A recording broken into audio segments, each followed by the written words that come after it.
Okay, well, welcome to the third of Kythera Green's winter lecture or talk program.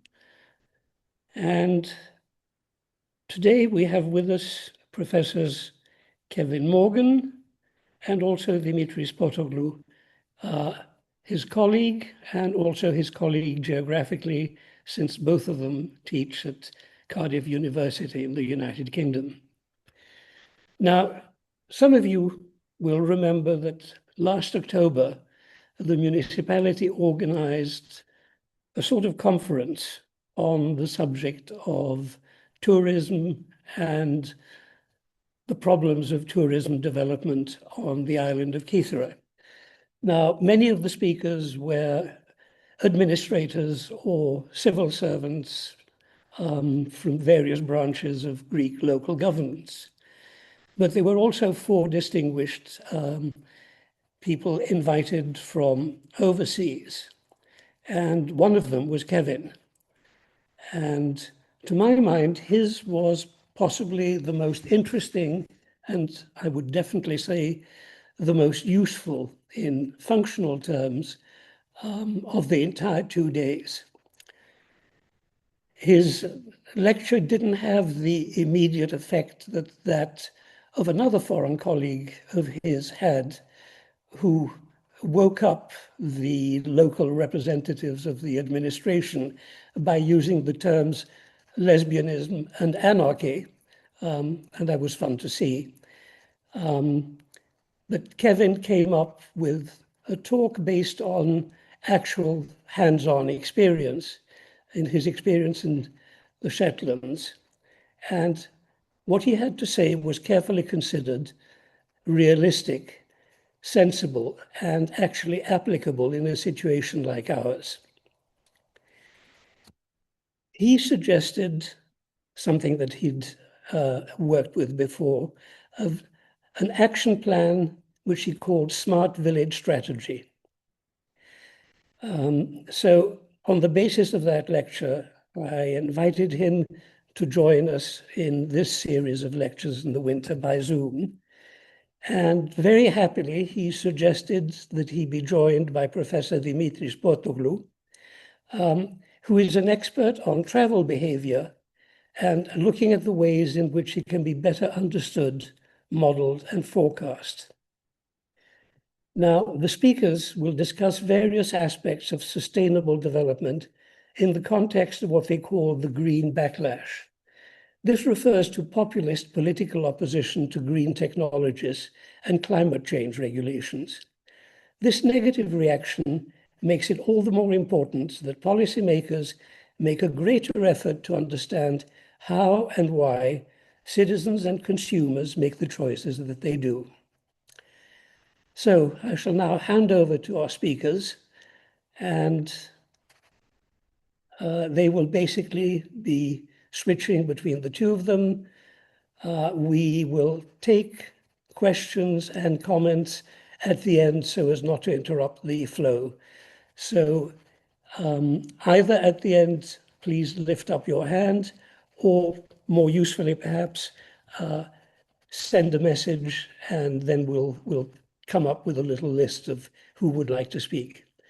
So let us welcome Kevin and Dimitri. Thank you, gentlemen, and take it away. Thank you very much, John, for that very, very generous introduction.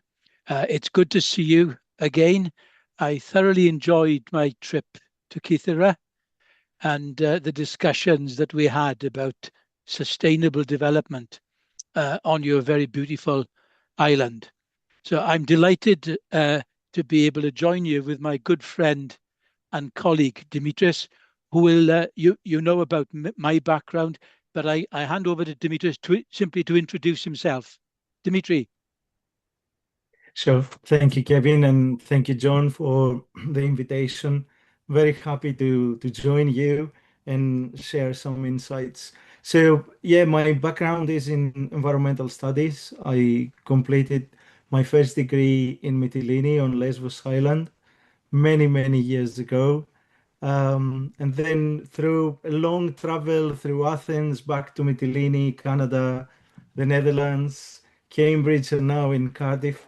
I'm a professor of transport and applied choice analysis. So I use different methods, as you mentioned earlier, John, to try to understand behavior of people, how they make choices, and the sort of the drivers of those choices, and of course try to also model and forecast them.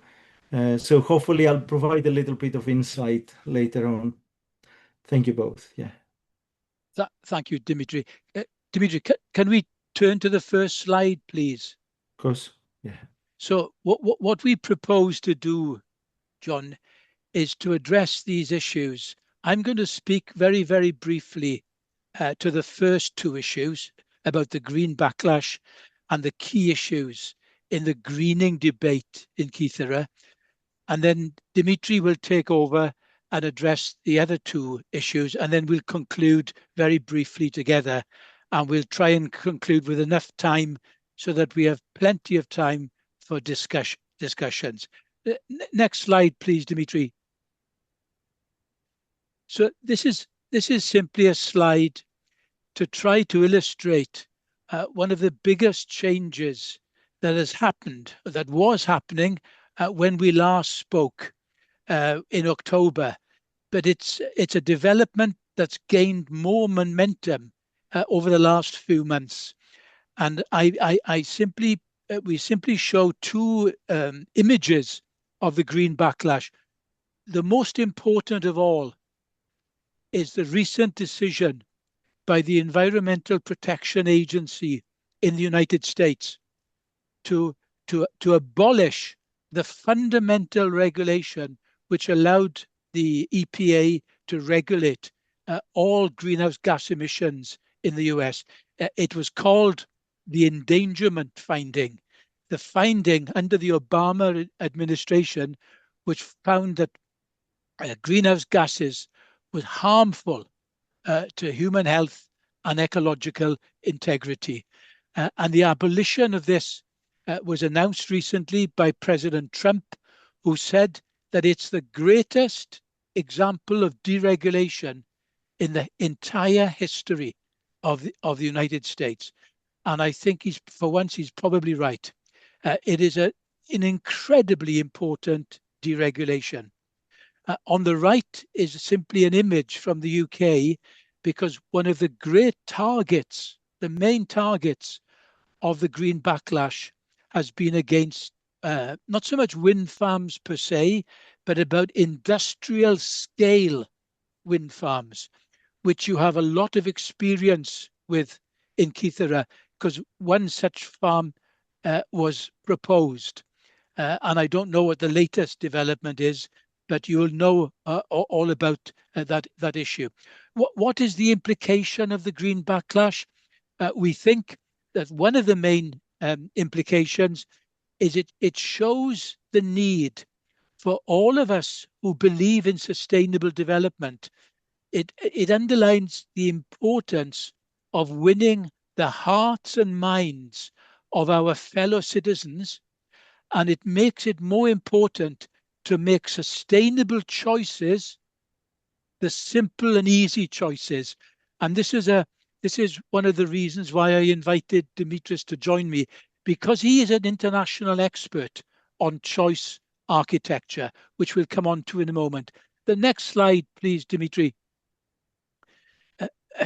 When I joined you last in Kythera, I shared with you the European Commission's main strategy for Kythera, which was co-produced with the citizens and the authorities of the island. And I checked recently with the European Commission to ascertain whether this strategy was still a viable and relevant strategy. And they said, yes, this is still the best strategy that could be possible for Kythera at this stage. And the main argument I want to make is that while it's called a smart strategy, by smart, I also mean green, because there's no smart strategy unless it's sustainable. And my final slide, please, Dimitri. At the heart of my lecture in Kythera in October was the 6 objectives of the strategy. And these are still, I believe, the key issues for sustainable development on the island. Let me just underline 3 of them.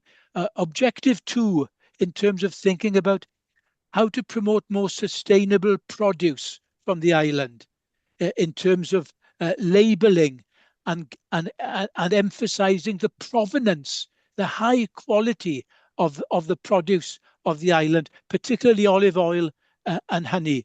Then there's objective 5, quality tourism. And part of that is to preserve and enhance the environmental heritage of the island. And then finally, to improve services, particularly travel, food, and choice analysis. And on that note, Dimitri, I hand over to you. Thank you so much, Kevin. What I thought I would do in the next 10, 15 minutes or so, I will try to bring some insights of the work I've done and could possibly do with emphasis on Kythera. The first one is a study about travel and basically sustainable consumption in the wider scale. We looked at Hay Festival.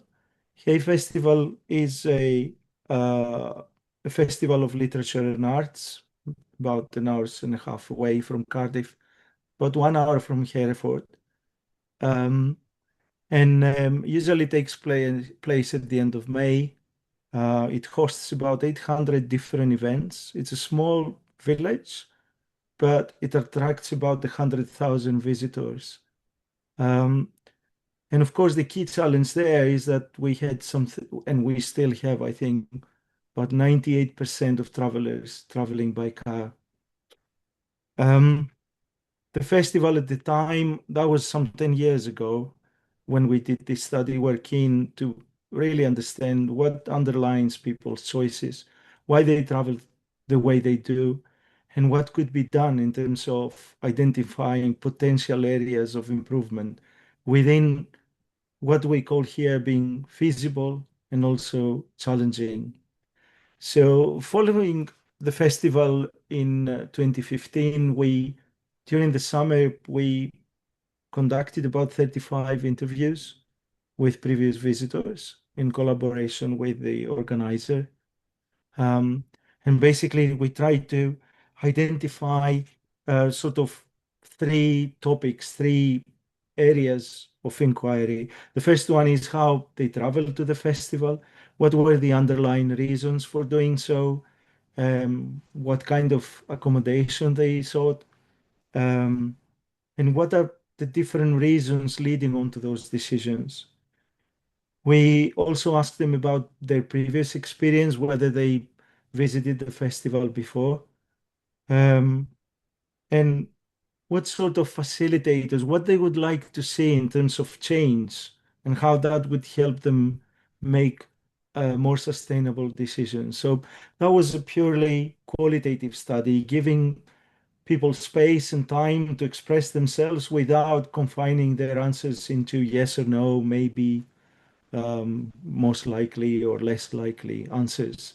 So it was purely a discussion over the phone, almost 30 minutes for discussion, trying to understand how people made their choices and why, what led them onto those choices.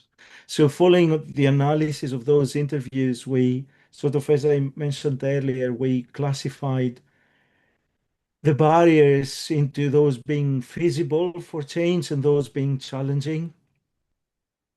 And I think there were 2 key messages. People were interested in, for example, on car sharing. So the idea of joining a pool of people that could share a ride, or having an app where they could hire a car for a short period of time. And what people felt was that that offered still the same level of autonomy as owning a car, but using it limited time. And another element they stressed was around information and how information can actually being relayed, that the other options are available to them other than traveling by car. The other option, of course, would be around coach service. Um, and there we identify different structural barriers. For example, we had to consider, and we have to consider different groups, people with different levels of physical health, mobility constraints. An important aspect also was the choice of accommodation. So what that figure 4 shows there is basically a summary, a consolidation of the findings we identified. So obviously the first decision is whether people are keen to attend the festival, how long they would stay, whether it's a same day visit or multiple days, which triggers the need to find accommodation. And then that series of decisions would also determine the choice of travel mode to the festival. As I mentioned, that's a small village, so there isn't much accommodation available. So most of the times people would seek accommodation outside the village, which means that they have to seek travel modes to and from their accommodation place onto Hay-on-Wye. So this is a sort of one example. The other one I'm looking at is trying to understand people's choices for different products and services. So here I just have an illustration of how that might work. So if we consider chocolate as a product, obviously chocolate has um, um, um, different attributes or features, let's call them, whether it's organic, how many calories, price, of course, whether it has nuts or caramel. So different aspects go into making a product that we call chocolate, with different features. So what we can do here is basically create hypothetical choices for people to make. And so we offer basically a bargaining game where people trade off between the price and the different other characteristics or features, let's say, of ingredients of chocolate. And we can repeat this exercise many times because we can generate different types of chocolate and then try to capture which one of them would be chosen by consumers. Of course, we can be flexible in the sense that we can offer either A or B, or we can have a specific brand. It doesn't matter. And then neither as an option where we allow a sort of protest vote, let's say. I've done many studies of this kind, but more recently on electric vehicle demand or electric vehicle charging. Previously, I worked on social care, for example, where different choice of social care related quality of life aspects come into play. I haven't worked on food, but having discussed with Kevin, I thought it would be useful to introduce an example like this. So when we gather data, normally this takes place through a survey. What kind of answers, what kind of questions can we address? For example, how important is fair trade accreditation relative to whether ingredients are from organic sources? Which are the sort of interesting aspects or aspects that people value more? How does the importance of fair trade accreditation vary between different types of people? So this is the sort of trying to understand what are the different drivers of choices, but also we can monetize those aspects. For example, are people willing to pay for each percent increase on cocoa solids, or would they will be willing to pay if chocolate comes from organic sources? or cocoa comes from organic sources? Or how does the value vary between different types of people? So we can identify different groups of people that we would expect naturally to behave in different way and value different attributes in different way. So I picked up an example which might be useful because Kevin mentioned olive oil and honey. Um, the example I picked from the literature is about tomatoes. So the idea here is to find out whether people place any value if a tomato comes from commons-based or open source produce. So basically, this is a distinct differentiation of seeds, whether they are commercial, which means that farmers have to buy, they can only use them for 1 year, and then they have to buy seeds again, compared to what is called commons-based or open source, where seeds are freely available. They have their own varieties. They can be propagated and been developed, passed on to different people, and sold without any restriction. Usually, these seeds are being protected by what is called open source regulations. Um, there are not-for-profit organizations that protect the seeds. And of course, they can, in case of a breach, they can take legal action. So the idea here is, are people interested in seeds that are open source, so produce that comes from open source? Of course, people are not familiar with the whole chain of production, and they have to be, in an experiment like this, they have to be familiarized. So what colleagues did here, they produced that card on the top, which basically just creates the choice context, as we say. So we provide enough information for people to make an informed choice. The experiment itself would actually present two types of tomatoes, tomato A and tomato B here, and those being described, of course, by the price, the type of cultivation, the origin, whether it was local or produced in another country, and what sort of ownership rights were available for that produce. The idea here is to try to find out, are people willing to pay for local produce that also is open source, is commons based? So how does this work in the background? Normally we would create a table like this where we would have a range of options. So for example, for cultivation method, this study used different ways of cultivation, for example, conventional, EU organic certification, and also another level which included what is called BioVerita certification.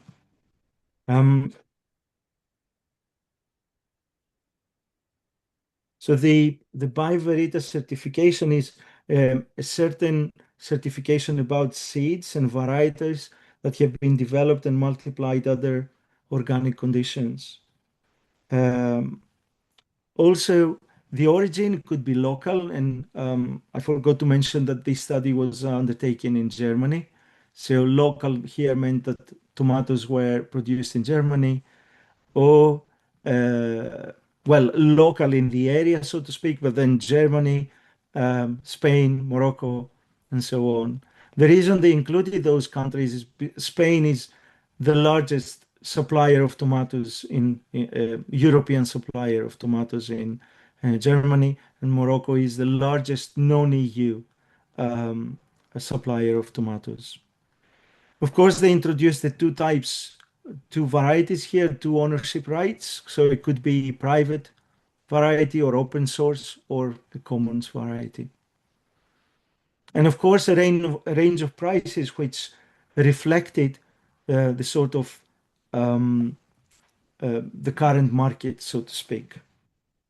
So what happened there was that formulated a survey questionnaire that went out to about 3,000 and a half people representative sample of the German population. So what do we do with this data? What sort of answers can we obtain? So the analysis here was done at the level of what we call willingness to pay, how much people are willing to pay to obtain a certain aspect of the product or service. So here, the finding was that consumers would prefer commons open source varieties over private varieties. And they expressed a strong preference for farmer-led independence in production. So there were some attitudinal questions in the background of whether people they capture people's intentions, preferences for example, here farmer-led independent seed production.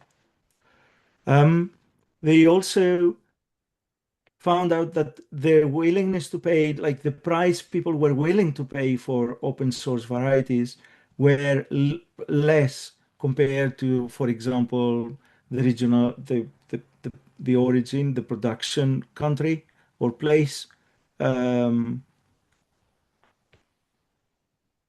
Yeah, like the regional production or whether it was organic or not. And also, yeah, the willingness to pay value were even smaller compared to tomatoes coming from Spain over Morocco, for example. They were more keen to pay for tomatoes coming from Morocco in this case compared to Spain. Of course, one element that was highlighted here is that the reason that these willingness to pay values were relatively small was because people may not be familiar with the whole production process and what it means into obtaining commons open source varieties compared to private varieties. But nevertheless, this is a way of obtaining an insight of how people value because different products, different produce, and because this is important in the sense of people are driving, consumers are driving the market, and the better understanding of these drivers, of course, the better placement of these products onto the market, which I think relates with the idea of how you capture features related to olive oil and honey, the local produce compared to other products. So yeah, with this, I think closes the sort of insights I had to share with you. I wish to share with you with regard to the sort of empirical work we've been doing. Yeah, back to Kevin. Thank you. Thank you, Dimitri. And just to conclude, we conclude with two major conclusions to sum up what we've been trying to say. The first is that we feel that smart needs green and green needs smart. They're synonymous in our way of thinking. In other words, there is nothing smart about the strategy in Kythera unless it is a green strategy for land, water, food, tourism and development. And the second major conclusion is that to design a smart and green strategy, we need to understand how people make decisions and choices. So the authorities in Kythera need to appreciate consumer preferences and their ability and willingness to pay for food, transport and vacations, all of which have a major impact on future prospects for the island's development. And we'll stop there, John, at that point. Thank you for your attention.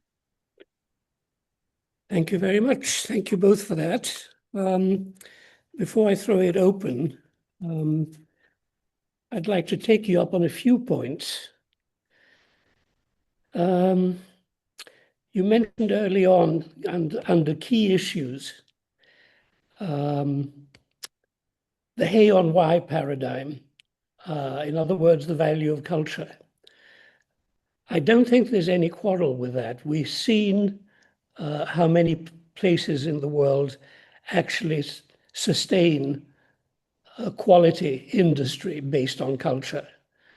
The problem here, and I don't mean specifically Kythera, the problem in places like Kythera is to convince regional and local administrations that culture is not a little extra. It's not the cream on top of the cake. It is the cake. But the attitude of most administrations is, listen, we have to deal with rubbish removal. That's what voters scream about. We're not going to spend much money on culture, if at all.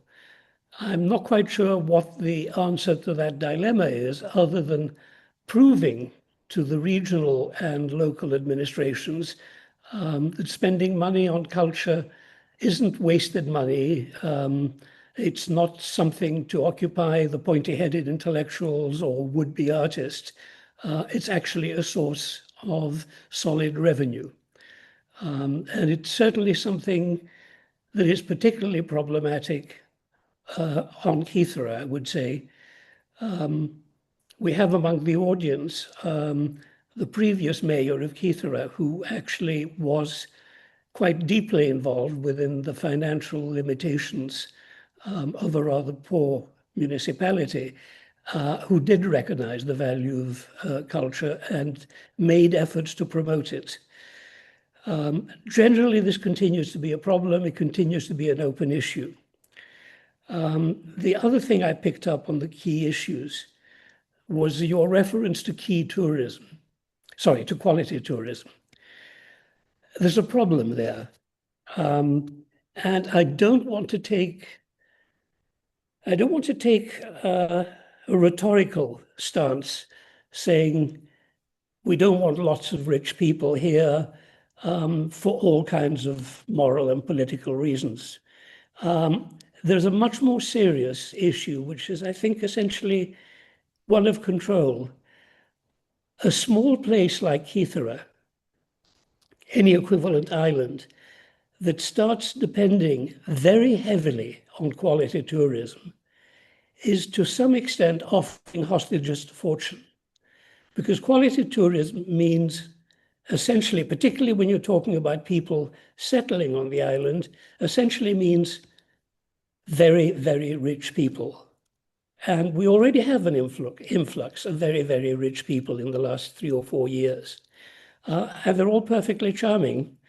Certainly the ones I know are, and you could say that of most of them. So it's not a question of individual qualities. It's simply the fact that these are people who have more influence, more power, which can be easily translated into political power. And an island which ends up with its finances depending very largely upon a particular kind of quality tourism is actually going to be subject, like it or not, and even whether they realize it or not, to the effect of undue political influence. I mean, quite simply, those of us on Kythera Green, most of us on Kythera Green who are concerned with environmental issues, would very much like to see swimming pools banned on an island which has a serious, serious problem of water supply. Now, this is not going to chime very well with hyper-rich people who, on the contrary, want very large swimming pools. And the issue becomes political, and it's not going to be an easy choice for the administration. So I won't take up any more time, but those are just two of the key issues, Kevin, you mentioned, which can turn around and bite you in the ass, basically. And they really need to be studied from all possible angles. Okay, so let's throw it open to any other questions or any comments. John, while we're waiting for a question, would you allow Dimitri and I to very briefly respond to what you've just said? Oh, absolutely. I wasn't just waffling. No, indeed.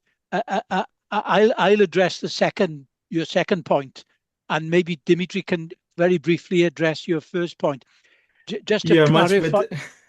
Yeah, go on, Kevin. just to clarify, John, when I mentioned quality tourism, by the way, I meant it exactly in the sense that you ended up talking about it. I wasn't talking about rich people wanting one or more swimming pools in their villas. I was thinking more in terms of green tourism, where you attracted people to the island who were interested not in what I call the Santorini model of island development, which I refer to as the sun and fun model of development, but leveraging your ecological heritage and respecting and building on your environmental heritage rather than trying to undermine it. Just a clarification of what I meant there, John. That's all. Thank you. Dimitri. Yeah, thank you, Kevin. I think you're much better placed to address the first question as well. I mean, the Hay Festival, as in terms of history, I think it just started from a family who were just interested in literature and arts. Yeah. If I may just develop that point, John, very briefly before others come in. The Hay Festival has a very strong implication for Kythera, because the organizers, the family that organized Hay, could not get the municipality to be interested in culture.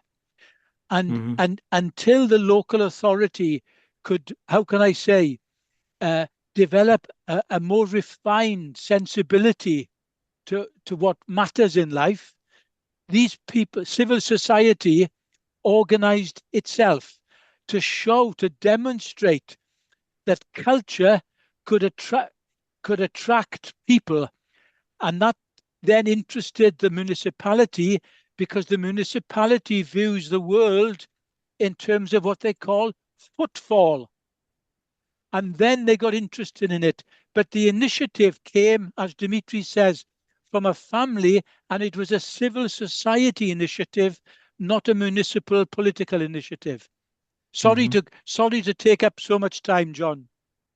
Not at all. So, any other questions or comments?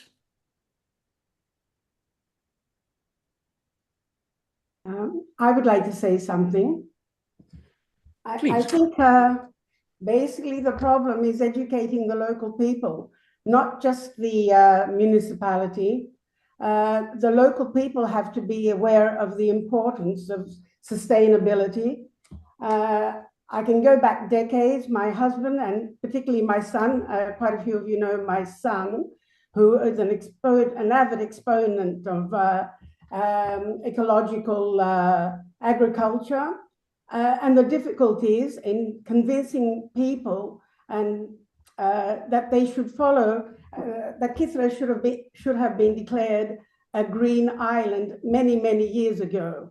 Sustainability, organic cultivation, these are things, but unfortunately, unless the local population, and I don't mean the tourists or the people who have summer villas, the local population who lives and works on the island and is involved in agriculture, unless they understand the fundamentals of organic farming and everything related to organic, and of course,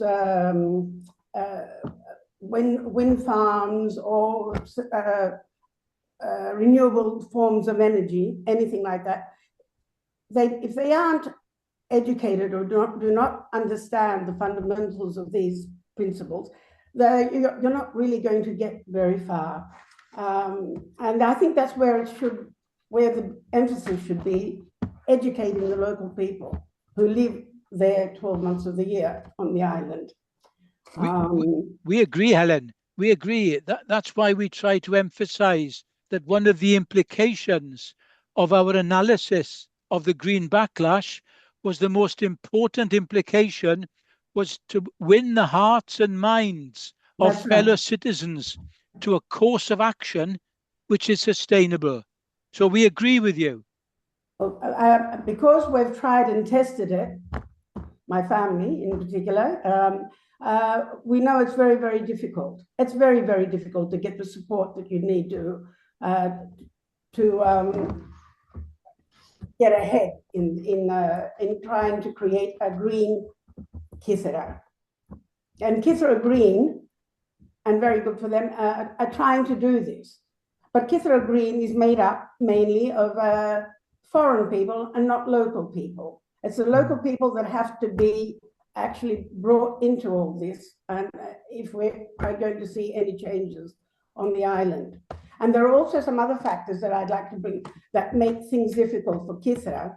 It's the transport, and as far as tourism is concerned, we have a very, very short tourist season. It's 2 months at the most. By the end of it starts in mid-July till the end of August. By the end of September, most of the restaurants are closed. People will have closed up the hotels. If you don't extend the tourist season, which is always subject to good transport services, which is also a major problem on Kythera, I have been sort of involved with Kytherian matters for the last 45 years at least, and nothing has ever changed. It's always been extend the season. It never extends, to be perfectly honest. It's very difficult. There are these factors of weather, which transport is always subject to prevailing weather conditions. But if certain things concerning infrastructure as well, a very good infrastructure on the island, well, it's not going to help the progress of attracting good quality tourism, or changing the way that people approach tourism on the island, if you understand what I mean. Thank you, Helen. I'd like to say something very shortly. As people get older, the traditional practices in agriculture are fading away, I would say. I would say that they are dying. The new generation is involved in very small percentage in agriculture, and they use only new, in brackets, new methods, like chemicals, fertilizers, and so on. So to have a sharp development or a noticeable development in agriculture in Kythera, I'm afraid I wouldn't be very optimistic, because people who were agriculturists in the past from their childhood until today, they are, most of them now, over 65 or even over 70.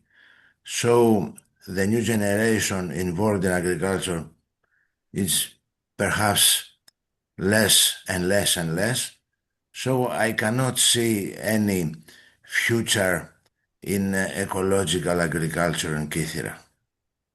I'm afraid this is my opinion, and I hope that I am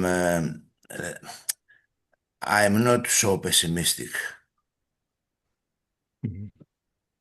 Thank you. This is where I think, excuse me, this is where the young people should actually be adopting ecological farming practices.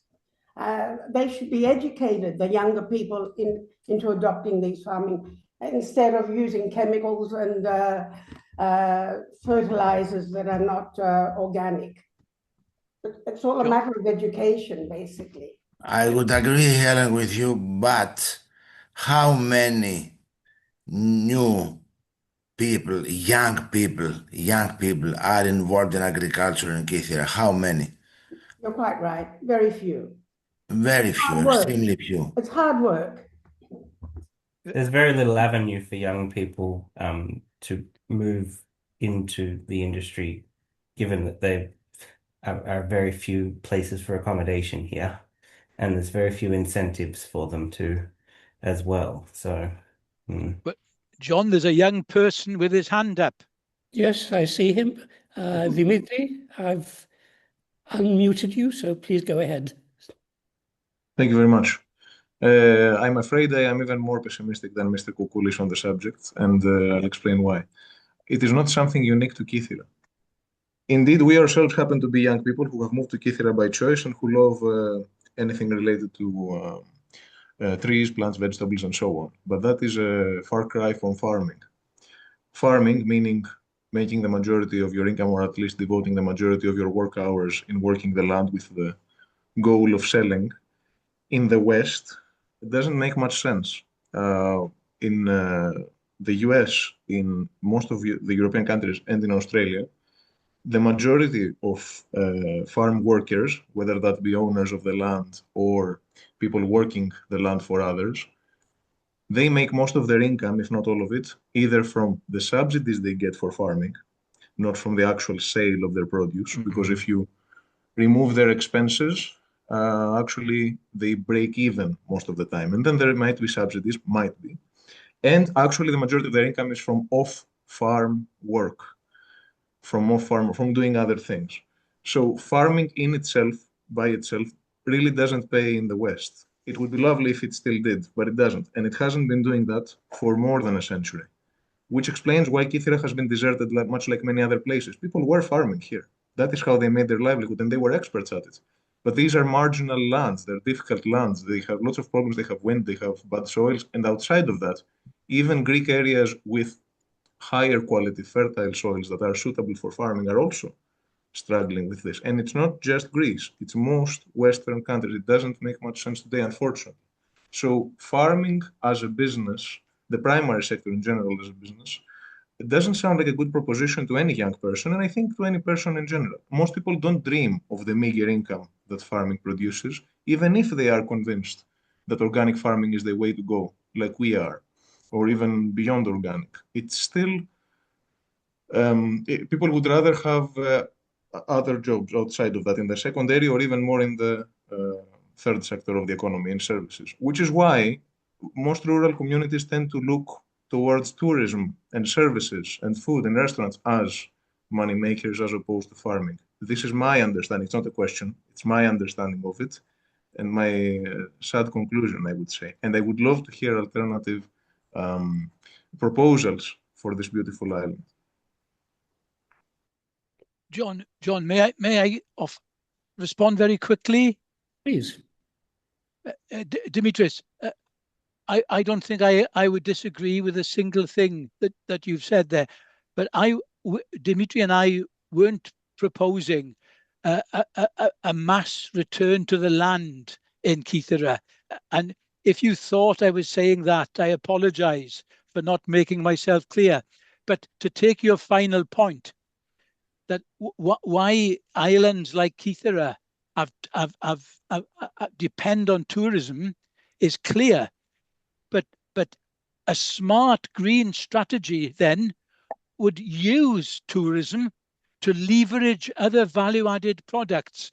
For example, the Italians have really developed the agri-tourism concept of using tourism to leverage honey, wine, olive oil, even cooking lessons and culinary trails. So, and you've got some very, very good produce, but you don't get the prices for the quality of the provenance that you have. This is why I give the example of Shetland when I came to Kythera, because Shetland is one of the best examples in Europe of using tourism and environment to leverage the few high quality products it has. So that's what I was trying to argue there, Dimitris. Thank you, What I understand, thank you, Kevin. We're not talking about farming then. We are talking about value-added products. Yes. I think that's correct. Yeah. The secondary sector of the economy, basically. Yes. Right.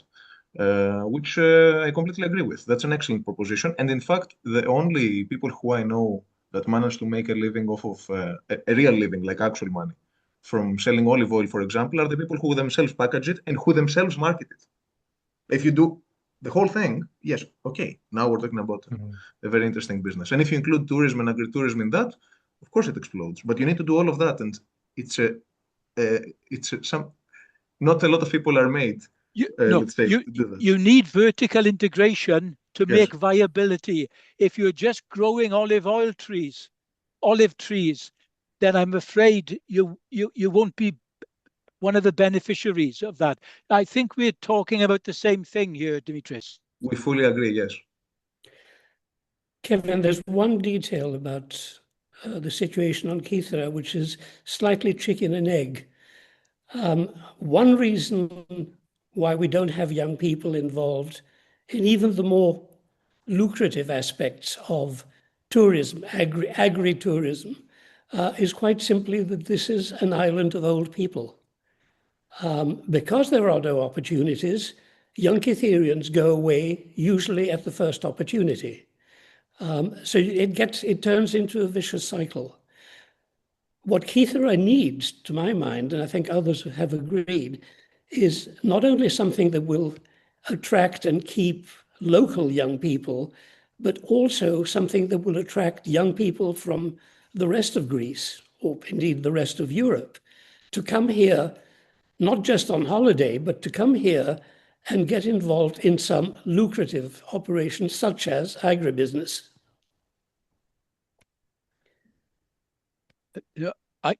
John, I agree with that, but I go back to the point that my colleague Dimitri was arguing about. Hey, you've got to find things that make you interesting to attract outsiders, whether they're from mainland Greece or whether they're from other parts of the European Union. We have to find interesting things to do where we live. I find the same challenge here in Wales. We have to do things for ourselves if we want to attract others to join our enterprise, whether it's tourism or in migration or whatever. But I agree, young people are the challenge for Kythera. Dimitri, did you want to add anything? No, I can only agree what you said. I mean, we have to accept that it's a difficult puzzle to solve because you need the resources to sort of start something, and also you need human resources as well. So it's not an easy sort of one point to address everything.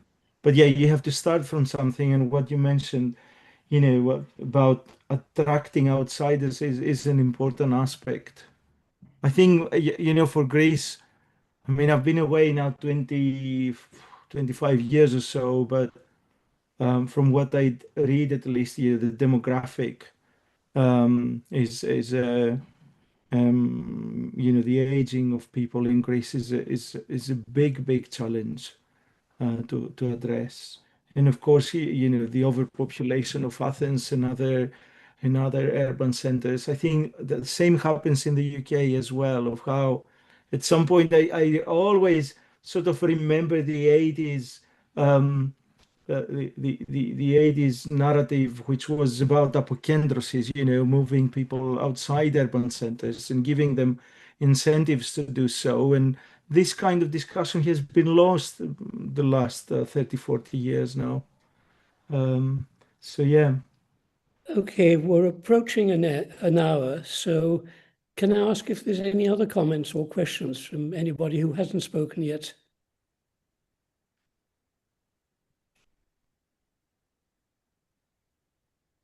Okay. Well, thank you very. We have somebody. Michael?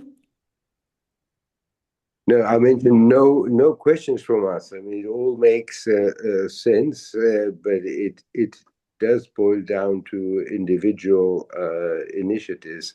I'm afraid we have to start. We have to start small. There are examples. There are examples of, for example, Angela in Karavas, who is doing biodynamic farming, and she's really struggling to make ends meet. However, this is it does require a little bit of marketing from our side to get people to buy into these initiatives. Kythera Green is another one, another initiative.